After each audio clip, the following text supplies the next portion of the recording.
Qué golazo de José Luis Chilaver. Ukri ñanenetame, ape ya esa omongueya de Iguitare. De tiro penal, ape Uramo Oreña de Canalpe en el programa Confidencial. Arturo Ruindi ape a entrevistar a Momore Supe en el año 1997, eliminatorias Francia 98. Ore visita Curi ñane Canalpe, ape ore Rebocajara maquilladora, Elisángela Pereirandi. Añemonguetaje en Dive, ñane yo parape. Caiujape Moraña y Meña Ina José Luis Chilaverdi, un grande, tuisha payepeba co ñanenetá Paraguaype, vaca pipo pollo coja, o yoga coña de selección albirroja, pero se fue campeón del mundo, delante de Catu Privera co Ari Chilaver. Maísa pa. Ay, pona, hay terreno en Dive, la ñane gente mía muy campaña me interesa con.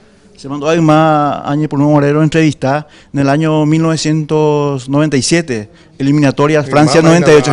Estaba San Bernardino, Hotel Pueblo, digamos San Bernardino de Chile. Vaya va. Y ponas a preocupar la de vaca pipo pollo de selección y bailar situación a la de gente fuera no va por ahí a la ni técnico, allá jugando la Copa América otro año Chile. Pero jaecuera y que no ya por ahí, pero bueno, ojalá sama la de ara y que jaecuera no ya por ahí no pensé ya juega patas y nada ya puta llega mañana en la semana daña se la campeón. De buena más la técnico Chilaver.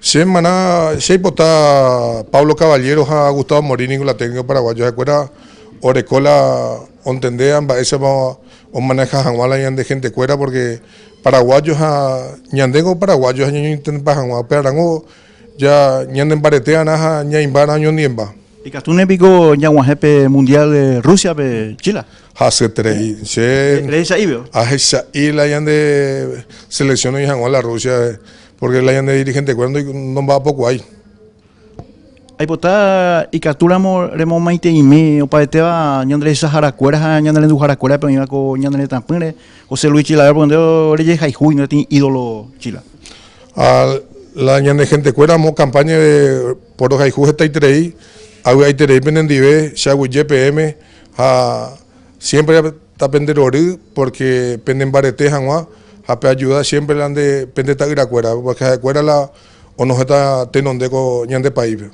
Auyende, está, muchas gracias y muchas felicidades, José Luis. Auyende ahí. Gracias, Chile. Penemos Marandú, Miliciades Aguilera, Vaca Pipopo Deportes, Ay Ujape.